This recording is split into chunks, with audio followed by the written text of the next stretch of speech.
All right, ladies and gentlemen, boys and girls, welcome back. It's David, is the Real Music Observer, observing real music in real time for real people just like you and just like me. So, a rather unfortunate tweet happened yesterday when the current lead vocalist for the band Fleetwood Mac, because that's what she really is, she is the lead singer, and she gets help a little bit from Christine McVie and from Mike Campbell and Neil Finn. Forgot about him. But anyway, she sent out this tweet in light of the passing of the 41st President of the United States, basically talking about how, we ought to treat one another better, we ought to have the same decorum and class and so forth. And the holy crap Batman just started blowing up. You know what I'm saying? I'm like, really? You should treat people with respect, and you should be nice to one another. Well, you weren't exactly nice to Lindsey Buckingham, and again, if you've got some differences, this has been my point all along with this whole thing, is that before you blow everything up, sit down and talk about it. Sit down and say, hey, this is what's bugging me right now.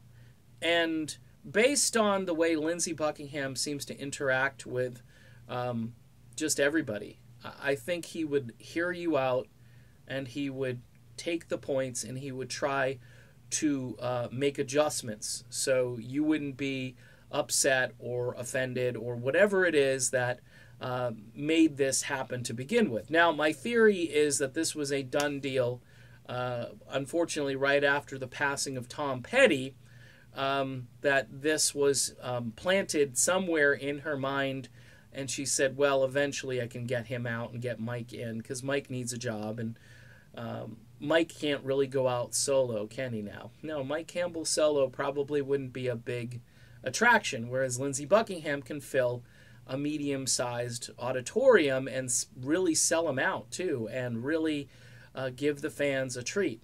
So I thought the tweet was a bit hypocritical. It was very poorly timed, and maybe she doesn't realize that a lot of people think the way she treated Lindsey might be the problem. Now, there are a legion of Stevie fans that think Lindsey is the problem. We got a blog last week which was just incredibly goofy. The comment that I put on there was deleted off, which isn't surprising. And it's no big deal because you can still read the blog. The blog didn't go away as far as I understand. It's still up there.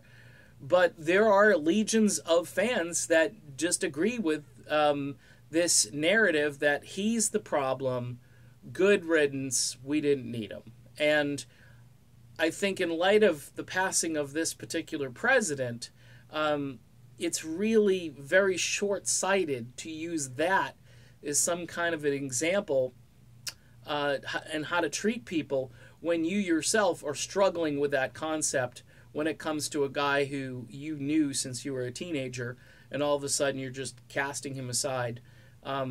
Really ironic and just... I don't know. I don't have too many more words for this, but she may want to be a little bit less eager to tweet things like that, especially in light of what's been going on. So that's my quick little video on the topic. The Twitter world is just a weird place to be. I'm there if you want to check me out on Twitter. Also, if you can help me out on Patreon. Last few days have been interesting here, so the financial support helps. I'm not watched as much as people think I'm watched. This channel isn't as influential as some people think it is. It's just me talking, and that's it. It's not like that big of a deal. So I can use the support and the help. $1 a month would be awesome. Just skip a half a cup of coffee at Starbucks, and you can afford to give me the $1 if you want to. All right, done. See you soon, everybody.